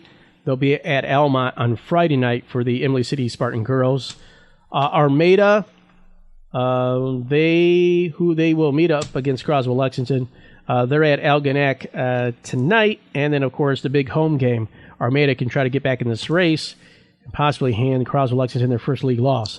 Well, and Armada's 3-1 in the BWAC. Yeah, but they've already played Yale. Yep, they lost last week, 36-32. So close game. Yeah. So I think we can't be overlooking Armada at this point either. In that win for the Yale Bulldog girls, Sadie Dykstra, she's going to be running track at Michigan University, by the way. She had 17 points with the win over Armada. So pretty much almost half those points in that game for Sadie Dykstra. She's been the leading scorer throughout this whole season.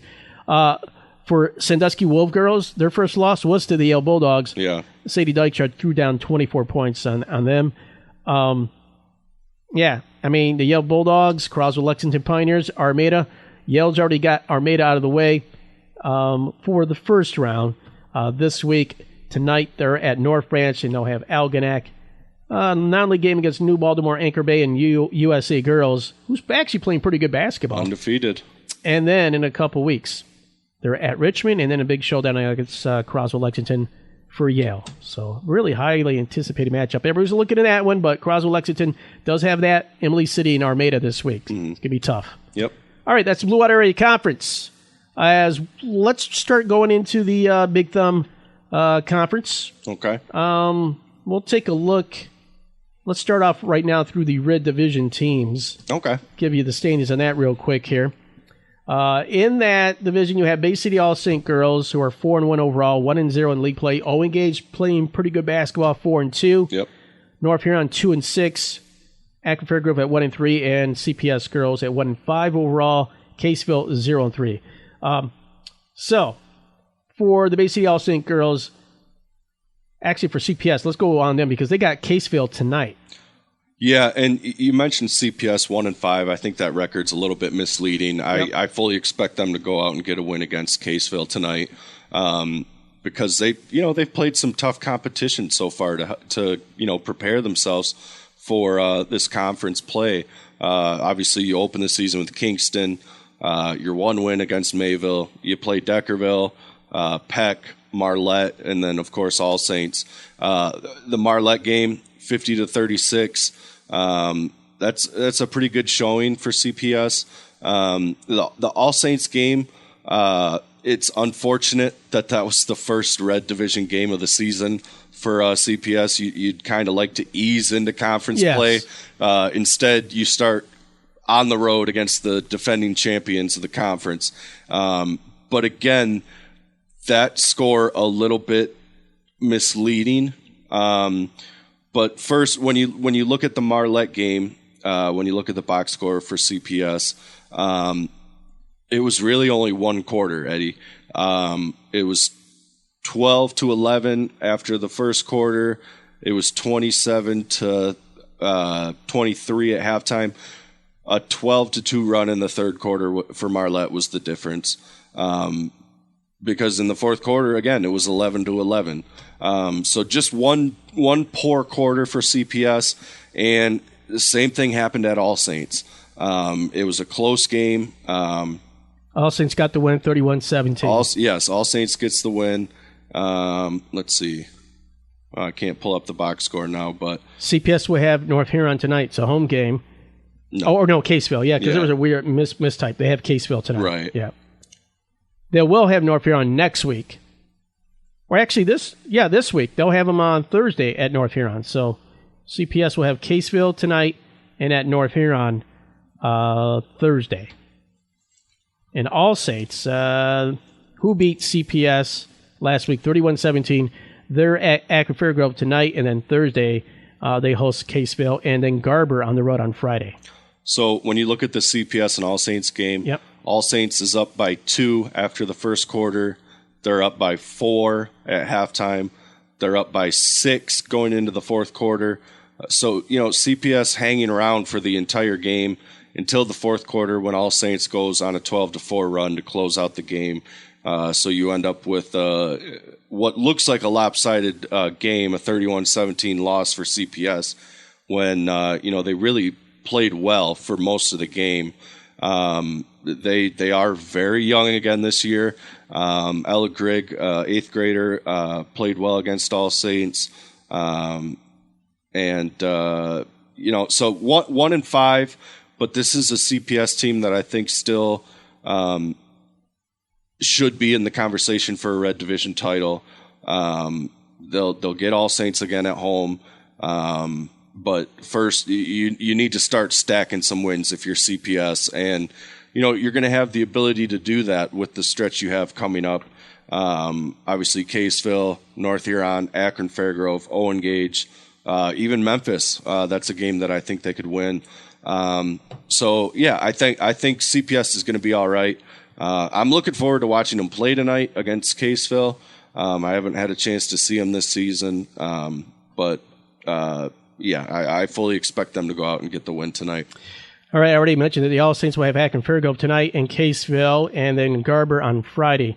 They have Caseville on Thursday. Owen Gage has North Huron tonight, and then they have Akron Fairgrove on Thursday, and then a showdown between Owen Gage at the Bay City All Saints, who I believe Owen Gage and Bay City All Saints are the ones who are going to be challenging for that Big Thumb Red Division League title. Definitely. All right, moving on to the Big Thumb Blue Division, which actually, again, this show is pre-recorded. Right now I'm checking out a big league showdown between the Peck Pirates at the Deckerville Eagles. But right now, the juggernaut, the Kingston Cardinals, 8-0 overall. They have yet to play a league game. That will happen come do believe this week, possibly. I'll have to check that real quick here for the Kingston Cardinals. They will have Mayville tonight. On the road, they have Croswell Lexington on Monday. They'll have Peck next week and Deckerville. So this is the run here for the Kingston Cardinal girls themselves. We already talked about Deckerville and Peck up against each other. Kingston Cardinals, by the way, congratulations to Molly Walker. Mm-hmm. She is the all-time Kingston High School girls basketball scoring leader. Yep. She has also signed her intent to play college basketball at Spring Arbor University. Yes. So congrats to her. Kingston Cardinals, they're the best team. They've been the best team here for several years now. It's coming up near a decade, I think, here. Well, and that's why this Peck-Deckerville game is so important, Eddie. For Deckerville and for Peck. Yeah, because it's basically it's the first conference game of the season for Peck. It's the second conference game of the season for Deckerville, and it's essentially an elimination game. Whoever loses this game basically is out of the running for this conference title, unless you might maybe get a share, because Kingston, chances are, I like Deckerville this season. Yeah, I think if there was a year for Deckerville to beat Kingston, it would be this year. Molly Walker has been doing crazy things for Kingston, and Kingston has continued to do what it does every season. So I hope Deckerville, gives them a shot. I hope Peck gives Kingston a shot. But if you're Peck and if you're Deckerville, you have to win all of your other games, and then hope for a split with Kingston. But first, you have to win all of your other conference games. Yes. And that starts tonight between Deckerville and Peck. Yeah. And you can't sleep on this Peck Pirate team because you saw them play pretty good against Sandusky despite the loss. Yeah. So. Yeah, and, Peck, they're not going to be intimidated by anybody. Now, when you look at what Deckerville has done to teams recently, Deckerville's playing some really good basketball, Eddie. But tonight, can Peck tire them out, or will Kingston tire them out? Because this is a small roster for the Deckerville Eagles. And you don't want, you can't have both Tank girls foul out, and there goes your scoring. Right. I mean, if Deckerville, ever got into foul trouble, that would be, that's a huge problem. Yeah. I think conditioning, from what I've seen with Deckerville, conditioning, not an issue. But if a team has a bigger roster than Deckerville and, they're switching players out and stuff. But I think the key is, you look at Deckerville and what they did against North Huron last night and what they did against Mayville last week. They got up big early. And then at that point, you don't have to worry as much about, are my players going to be tired, or I need to get Libby out because she's got 4 fouls, or it's the key for Peck tonight is don't let it get out of hand early, because if you can stick with Deckerville for a quarter, or and stick with them until halftime, stick with them until the end of the third quarter, then you don't know what could happen in the fourth quarter. And, that's what they did against Sandusky. They just kind of hung around. And, eventually Sandusky did come away with the win. But Peck had an opportunity at the end. Now, if Deckerville does what it's been doing to everybody else, and Deckerville goes on a 17-3 run to start the first quarter, then Peck's going to be in trouble, obviously. But the guard play for Peck is going to be huge tonight. It's kind of interesting. You compare Peck's point guard, Harper Kerr, an 8th grader, to a player like Maya Garza, who's been playing basketball for 4 seasons at the varsity level. I think Deckerville, has the advantage. I think the matchup between Aletta Jones and Libby Tank is going to be legendary. If you're Aletta Jones, you have to stay out of foul trouble because, again, Libby's a great post player. She's a great post scorer, but she's also a very smart post player. Mm-hmm. She's good at drawing contact and getting to the free throw line. So, I'll be interested to see how that plays out. But yeah, basically, if you're Deckerville and if this is the year that you're going to beat Kingston and this is the year you're going to get a title or a share of the title, you have to take care of everybody else. So I'm going to use a military term here. Okay. Oh, you have your infantry out there, you have your soldiers, but if you have a tank out there, you're facing against the enemy, you have a pretty good chance. Yes. But if you have two tanks, you have the 1-2 punch right there on your offensive attack. Yes. And that's what Deckerville has. You have your tank girls out there. Does Peck have a complimentary player for Aletta? I think Harper Kerr, obviously it's a lot to put on an 8th grader. They have more players in the roster. They're going to stay fresh out there under their new, first-year head coach. And, when they played Sandusky, they played most of the roster. Yeah. And I think that was a big key in that game. I don't know. I think Allison Kramer's a very nice player for Peck. Senior captain, guard. I'm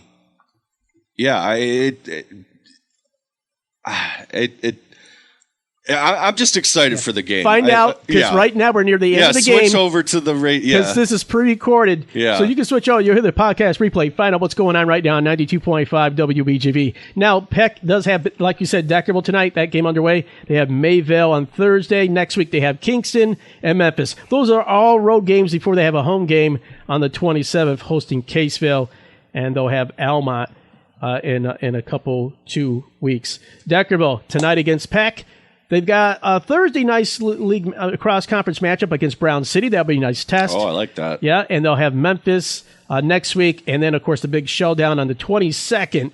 It's Deckerville at Kingston on Thursday night. I'm looking at that game. Yeah. But I'm going to see what Bowlesby's doing on WIDL, too. Right. Pretty much the two top teams right now is Deckerville, Kingston, and then you have Peck right there. So maybe 3 teams right there because everybody's been able to take care of Mayville for the most part in this league. That's a Big Thumb Smaller Conference of the Blue and Red Division talk there. When we come back, we're going to talk about the Big Thumb Black and White divisions here on Thumb Sportsline on WMIC. We'll be right back. Right now, the end of the game, probably 92.5 on WBGV for Deckerville Peck girls basketball game. Tri-County Equipment, we got it all.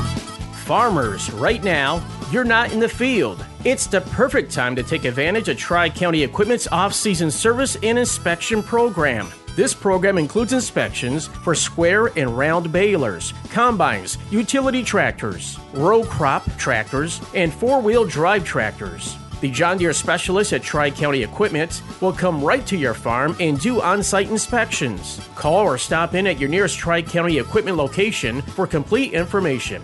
Tri-County Equipment, your locally owned John Deere dealer, with 11 locations serving Michigan farmers in Sandusky, Marlette, Bad Axe, Carroll, Burton, Lapeer, Fenton, Reese, Saginaw, Birch Run, and Auburn Hills. Visit them on the website at tricountyequipment.net and like them on Facebook. Tri-County Equipment, we got it all. Can you go anywhere and find an endeavor in society where we've come to accept and tolerate an adult, and even kids, treating another adult the way we allow spectators, coaches, and players to treat a high school game official? Can you? No one has the right to abuse game officials. So before you blurt something out about that next close call, consider this. Without the officials, nobody wins. A message from the Michigan High School Athletic Association, promoting the value and values of educational athletics.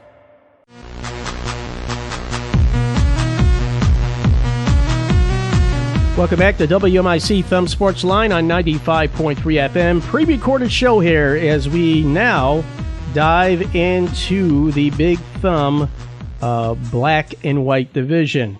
I will go through the White Division standings real quick here and see where those teams are holding up. So, in that conference, looking at it, Unionville Seaboarding Patriot girls doing very well. They're undefeated at 6-0 overall, 2-0 in league play. Carroll right there at 6-1 overall, 2-0 in league play. Cass City 3-0 overall. 3-0 in league play, 5-2 overall. Reese is 1-1, 4-2 overall. Millington 0-2, 2-4. Lakers at 0-2 in league play, 1-4 overall. And Bad Axe still seeking their first win. They are 0-5 overall. Now, for the Reese Rockets, they have Bad Axe tonight. They'll have Lakers on Thursday. Next week, they'll have Memphis and Millington. Carroll Tiger Girls, who are hanging in there with a couple losses, but they're hanging in there. They have 3 straight wins over Lapeer. Last night, Monday, the win over Lakers and the win over Bad Axe. They did play Sandusky. They lost that one 24-39 on the 5th of January. They have USA. That's the big showdown this coming Thursday. That's on the road for the Carroll Tigers. And then next week, Cass City, and then Reese. So a little bit of a gauntlet there for the Carroll Tiger girls. Under head coach Jay Riley, by the way, once again. He always gets the good basketball out of his players. I like him as the coach there. Yeah, good guy. So Cass City Red Hawk girls, they have 3 straight wins over Bad Axe last week, over Lakers, and over Harbor Beach. Before that, in December, they had the loss to Kingston and Hemlock. Tonight, big showdown, Cass City up against the Unionville Seaboing Patriots. The battle for first place right there. USA girls playing very good basketball. Cass City next week at Carroll and at Millington. So, I think, it's anybody's game right now. You still have Reese in the mix as at 4-2, but USA, Carroll, and Cass City, somebody's going to get a loss this week in league play. Yeah. Reese is hanging around. They're 4-2 overall, 1-1 in league play. So those, I think, the 4 top teams is what are going to be challenging for that Big Thumb Conference White Division. Now that you've already got a few games in, after this week, you're kind of see where things are hanging and just how good these teams are against each other. Yeah. All right. Now we move into our coverage area teams in the Big Thumb Black Division. In league play, Sandusky 1-0. They are 7-1 overall. Their lone loss was to the Yale Bulldogs, one of the top teams, if not, right up there with Kingston and Croswell Lexington. Brown City 1-0 in league play, 6-1 overall. Their showdown's coming up, I do believe, coming up here very soon. Ubley 1-1, 3-2. They had a huge loss to the Deckerville Eagles in regular season play, but come to district play, that's when it matters for Deckerville. Right. Marlette 1-1, 3-4 overall. Harbor Beach 2-6, 2-2. Memphis 0-2 in league play and 2-4 overall. Sandusky Wolves. Heck of a job last week. The win over Memphis 28-5. And, they got a good win.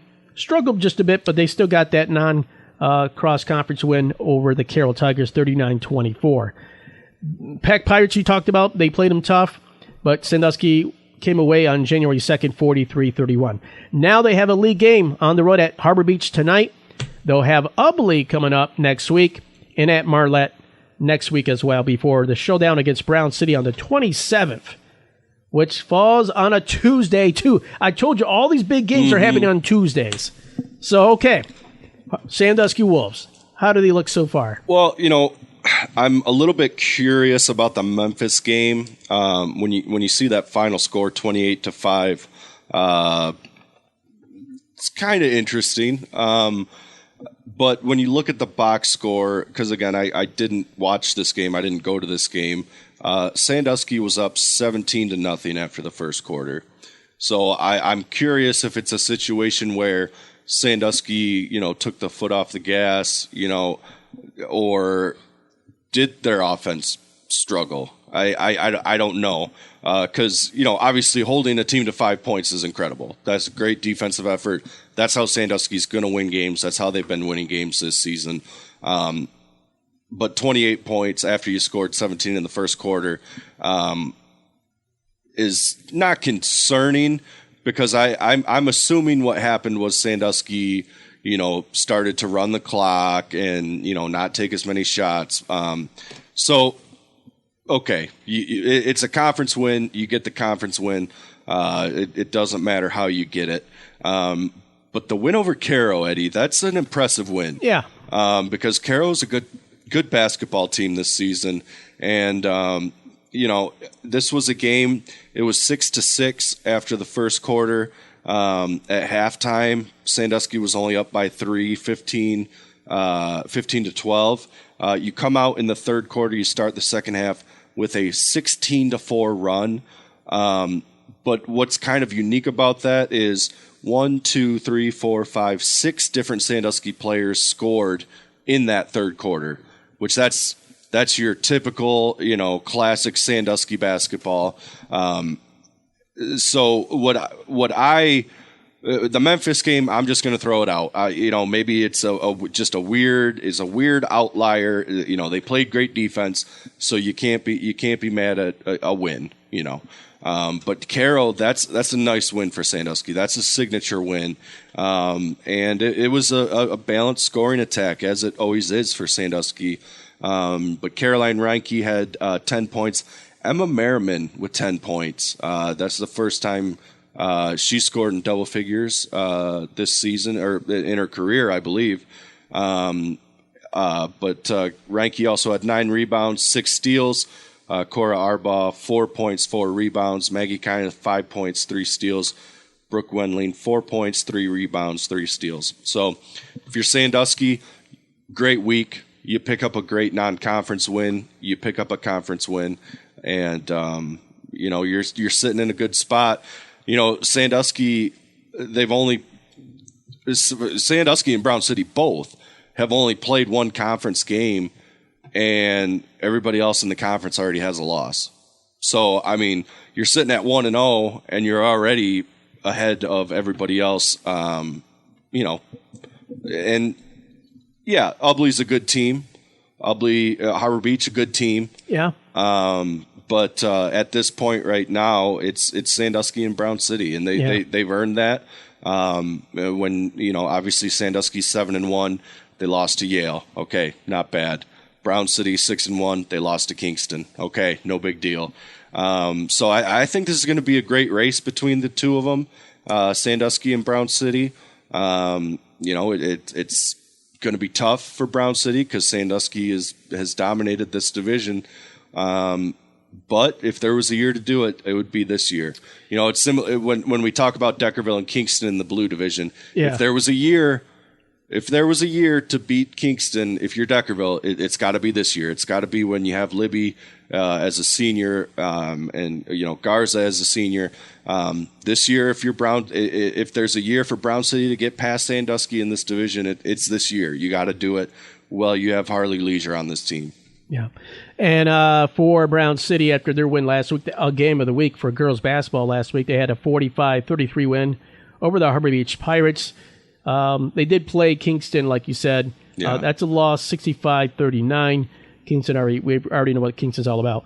So tonight, Brown City against Memphis, and then they're at Deckerville on the road for Brown City. I like that. That's a fun matchup there. A shout out to Brown City for wanting to play this game, and Deckerville wanting to play them. Get some competition. Right. Next week for Brown City, they do have that league game against Marlette, and then Ubly, and then another 2 weeks they'll have the showdown at Sandusky, and that's at Sandusky. And later on, they'll have Harbor Beach again on February 3rd. But take care of business first. You got Memphis tonight. Next week, Marlette, Ubly, before you look ahead to Sandusky. Harley Leisure, good player there. They got the great win over Harbor Beach. Was kind of curious on what Harbor Beach could bring. And I saw a lot of spunk from Harbor Beach. Just shots were not dropping in. Yeah. They got some great youth on that team. But that tiny guard was awesome. Avery Gonzalez. Yep. Yeah. And then Ojita, the exchange student. Yeah. Yeah, she did a heck of a job out there as well. So for Brown City, the roster, they have to bring some players up for a quarter, right? Sometimes for their roster. Harley Leisure, 17 points in that win over Harbor Beach. Otherwise, your top scorer was Maddie Thorley. Yeah, Maddie Thorley finished in double figures, and Chloe Hayes finished in double figures. And this was a game that we both covered, Eddie. Yeah. Obviously, Leisure did a great job scoring. She did a great job rebounding, playing defense. But at least, especially early on, I thought she did a great job of creating shots for her teammates. Chloe Hayes had a great first quarter. She hits the buzzer beater at the end of the quarter. Maddie Thorley just keeps getting better and better. She's one of the top 10 scorers in the area right now, that's what Brown City needs. They need someone to pair with Harley Leisure. And, Chloe Hayes, Maddie Thorley, and Harley Leisure, that's a great trio right there. But I was impressed by the way Leisure distributed the ball and trusted her teammates. So if they can continue to have that type of production from Maddie Thorley and Chloe Hayes, it's going to be a dangerous team. Yeah, Harbor Beach did better in the second half, scoring-wise, matching up-wise. It was 16-15 scoring-wise in the third quarter, and the fourth 9-8. Brown City had that 1-point edge. It seemed Brown like City took the lead, though, a 10-point lead at the half, 20-10. It seemed like Harbor Beach would get kind of close, yes, and then Brown City would respond. Pull away, yeah. Scores for, you talked about Avery Gonzalez. 5 points, but, man, she hustled her way out there. She played good defense, distributed the ball well. Reese Booms for Harbor Beach had 8 points in this game. And Lele Ojeda, 8 points in this game. And, again, I like her play on the floor as well. I think Harbor Beach might surprise somebody. You might pull off a key win. Well, if Sandusky and Brown City may want to look out for an Ubly or Harbor Beach this season. Absolutely, yeah. Despite it, so yeah. Yeah, and just real quick, obviously they lost the Kingston game 65-39, but Maddie Thorley, 11 points, 9 rebounds, 3 steals. That's for Brown City. Chloe Hayes, 8 points. I mean, I think they've kind of found the recipe. It's not just going to be Harley Leisure. Obviously, a lot of it's going to be Harley Leisure, but at this point in her career, it's everybody in the Big Thumb Conference knows who she is, and they're going to do their best to shut her down. But if you can trust Maddie Thorley to get you to 10 to 12 points, and if you can get Chloe Hayes to score you 10 to 12 points, that really takes a lot of pressure off of Leisure. And I think we saw that against in the Harbor Beach game. So Harbor Beach again tonight against Sandusky. They'll have Ubly this Thursday, and then next week Bad Axe and at Kingston. Everybody wants a crack at Kingston this season. Ubly Bearcat girls tonight. Actually, no game tonight. They'll be at Harbor Beach this week. And Lake Leelanau St. Mary on Saturday, 11 a.m. at Ubly High School. The boys will also have a game that day as well. Next week, Ubly at Sandusky on the 20th for the girls, and then they'll have Brown City on the road as well. That's the Big Thumb Black Division. That's our basketball team talk as well here on Thumb Sportsline on WMIC 95.3 FM. We will touch on other sports come next week. Do you have something else you want to add? Yeah, just real quick, I wanted to give a shout-out to the Marlette Red Raiders. They got a nice win last night. Yeah, the girls. Yep, yeah. They beat Mayville 47-18. Kendall Wilkins, 16 points. Nice win. Nice win. Miley Lemansky, 7 points. And Riley Waters had 5 points. That's for the Marlette Red Raiders. 1, 2, 3, 4, 5, 6, 7, 8, 9, 10 different scores for Marlette. They were up 16-2 after the first quarter, and they were up 27-3 at halftime. So Thursday, they'll be on the road at Memphis, and they'll have Brown City next week on the road on the 20th. And then Sandusky. It's been a tough run here for the Marlette Red Raiders. Still kind of a young team. Obviously last season was tough, but this season, I think, it's all things considered. It's been a pretty solid season for them so far. Yeah. You're sitting at 3-4.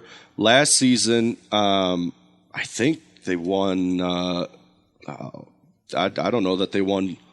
They were 4-16 last year. So you're already getting close to matching that total this season. I think they should be favored against Memphis this week. Obviously, Brown City, that's a little bit of a tougher one. So you got Memphis this week, and then at Brown City versus Sandusky, and then you get a home game against Akron Fairgrove. There's an opportunity for a win.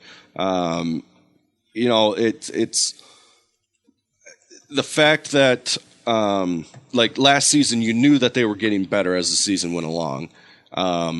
But now for it to result in wins is got to be huge for the confidence of Marlette and these players buying into Coach Diana Cross. All right, that is the Marlette Red Raiders talk. Glad you brought them up. I almost missed them. So that is the Big Thumb Conference. Our wrap-up on that, we'll talk about other sports come next time on Thumb Sportsline of wrestling. We're a little sports crunched notes for time this week with the big games tonight. So all right, our big game also, like I said, underway. It should be over by now. It's probably over, You can catch the post game. Peck Pirates against the Deckerville Eagle Girls. That's on right now, 92.5 this Friday. High school boys game of the week. We have Brown City at the Marlette Red Raiders on WBGV 92.5 FM. That's Mike Gallagher. Pick up the Sanilac County News tomorrow, Wednesday, on your newsstand, or get the online edition. I'll be back on the Morning Fear Radio Show, of course, right here on WMIC, bright and early, 6 a.m. start. And this Friday, of course, I'll have Brown City at Marlette Boys Basketball 92.5. Pregame starts at 7 p.m. Thank you, Mike. Thank you, Eddie. Thank you for tuning in to Thumb Sportsline. You can find the podcast replay on our website at sanilacbroadcasting.com and on Spotify.